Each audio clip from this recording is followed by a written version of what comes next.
You mentioned Gerry Adams, and of course he's been here before. And you soldiered together, some would say literally, down through the years. You seem very comfortable in talking about your involvement in the IRA and being a member of the IRA. Why hasn't Gerry Adams ever admitted being a member of the IRA? Well, I never talk about who's on the IRA or who's not on the IRA. But you do know who's in it. Who was. Well, Gerry Adams and I, whenever we were trying to get the IRA to call the ceasefire in 1994, actually met with the IRA, and this is on the public record, on a number of occasions. But is Gerry Adams a member, or was he a member of the IRA? I never talk about who was or who wasn't. So you're not going to say no? Well, I'd never talk about it. But if I asked you to say no or yes, you couldn't, could you? What I'm saying is that I never, ever talk about who was in the IRA or who wasn't in the IRA. That's not what I do. And it isn't even a productive line of discussion, because I think people are interested, actually, Martin. Well, let me tell you this.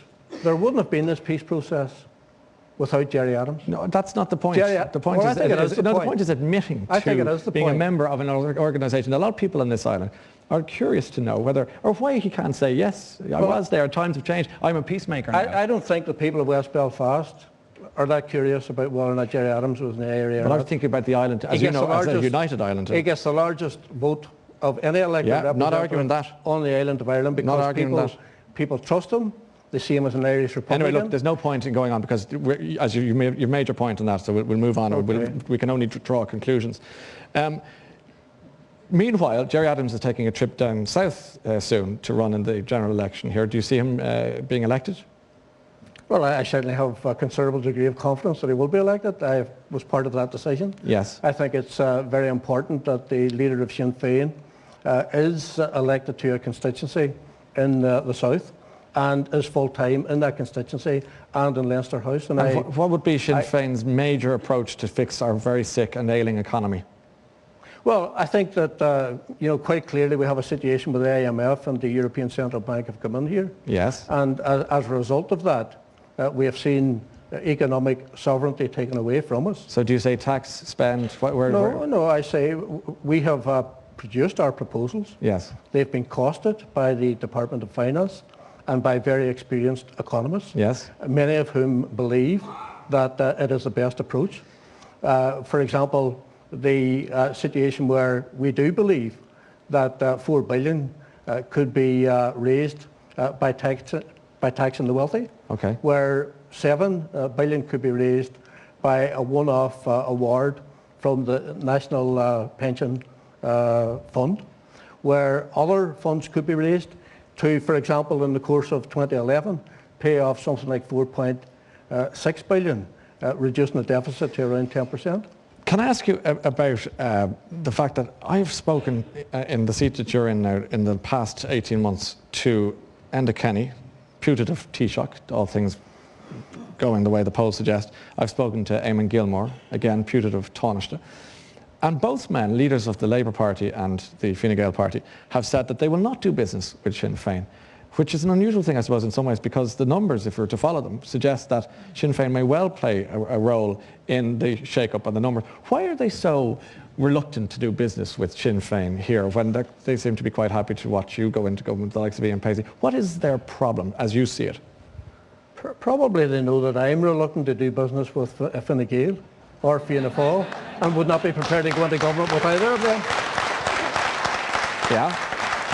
I noticed there a very stark omission of the Labour Party, so you're happy to do business with them, but they don't seem to want to dance with you, Martin. Well, I think there's a very real probability that the political landscape of this part of our island is going to change fundamentally at the next general election. And I do believe that for the first time in the history of this state, there is a very real prospect of a government being formed. Will they have other than involving Fianna Fáil or Fine Gael in it? Oh, well, indeed. So you might actually circumvent Fine Gael's involvement in a future government. No, what I'm saying very clearly, there's a very real opportunity for the people of Ireland.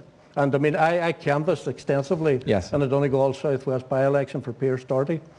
Talked to real people in their shops and in their houses, people who believed that Pearse was the only person standing in the constituency that knew what he was talking about. And it was quite clear from that election result in Donegal South West that a substantial proportion of Fianna Fáil voters decided that they were going to vote for Sinn Féin. Do you see United Ireland happening in your lifetime? Well, I believe that I'm in a process which is going to inevitably lead to Irish reunification, but that can only happen by purely peaceful and democratic means.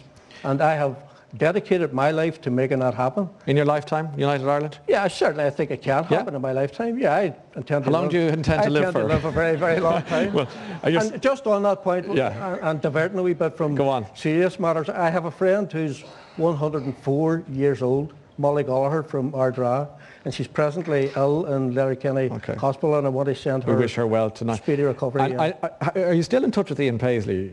Yeah. And you became, it was the most unlikely friendship, if you like. Would it be fair to call it a friendship, or was it a marriage of convenience?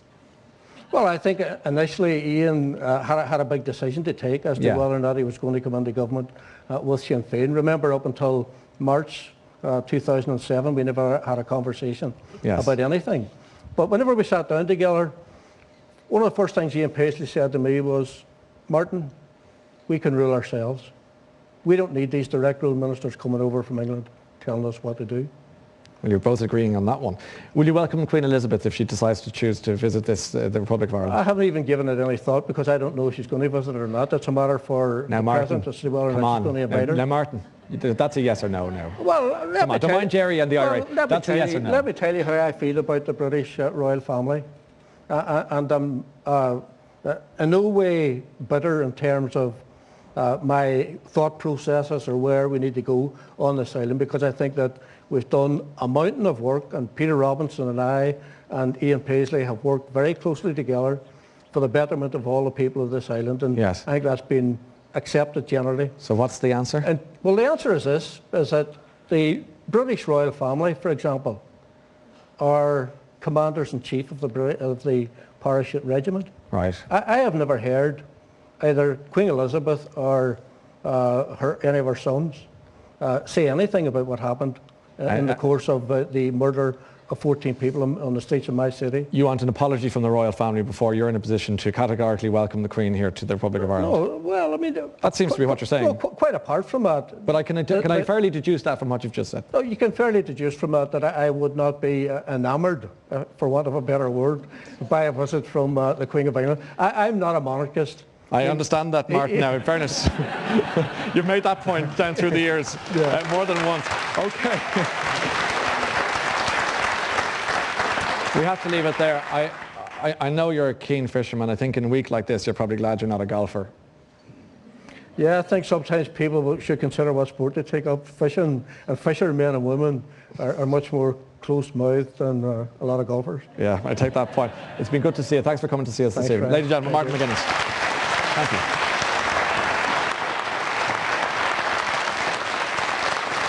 Okay.